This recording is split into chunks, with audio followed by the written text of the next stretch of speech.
So the key to getting the right pressure is you want enough, but you don't want too much. Ow! Jeez! Get out of here!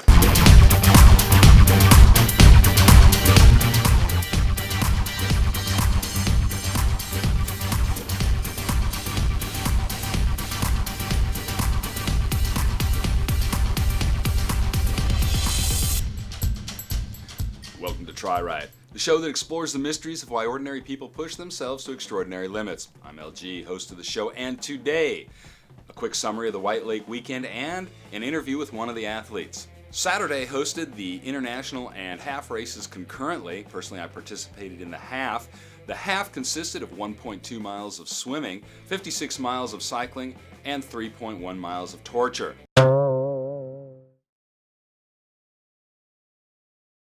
By which I mean running.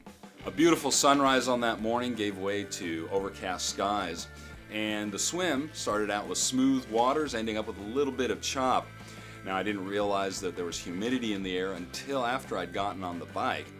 And after 40 miles of cycling, the skies opened up. It was a downpour. Water was puddling on the roads. Now, I didn't see it, but I heard that several athletes got well acquainted with the pavement. Ouch, I do hope they're okay. Now, by the time I was on the run, the skies dried out a little but stayed overcast, which made for some nice running weather. But my performance? I'd rather not talk about it, and you probably don't want to hear about it. But if you do want to know, check out my blog at TriRiot.com. I posted the gory details there. Sunday was a completely different day. That was the day of the sprint race. Now, the sprint consisted of a 750-meter swim, 14-mile bike, and 3.1-mile run. The air was drier and the sun was shining on that day, and the race started out a little more chaotic than the race of the day before. In true triathlon fashion, everyone was beating up on each other in my swim wave. Now, even with 200-plus athletes, the double loop bike course was not too crowded on the first lap, a little more so on the second, but definitely very manageable. The run? A quick out and back, then across the finish line and onto the podium. A rare way for me to finish a race. Well, that's my quick summary of the White Lake race, and let's switch gears a little bit. After the race, I caught up with JR Naylor, who was talking about how he got into triathlon. Here it is.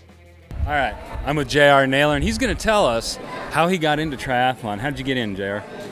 When I got injured on a marathon. And that's how you got in? Yes, I had to swim for cross training, and so I joined the YW, or the YM Tri Club, and they taught me how to swim.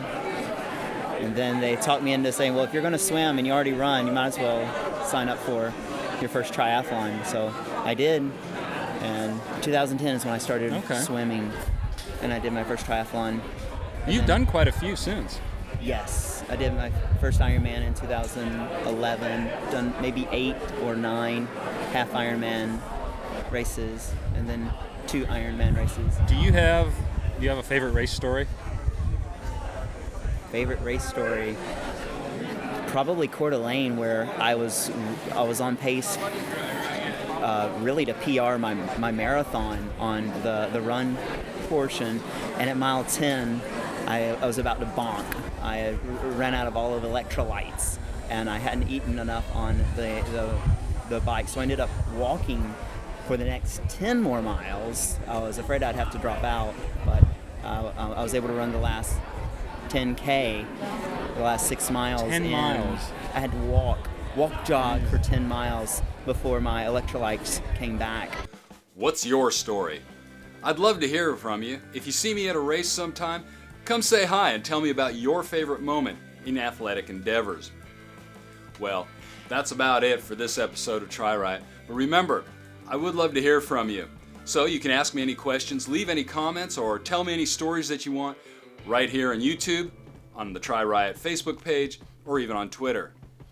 Of course, Twitter, that'd have to be pretty concise, short stories on Twitter. Well, until next time, stay to the right, pass on the left, and keep on smiling. For TriRiot, I'm LG.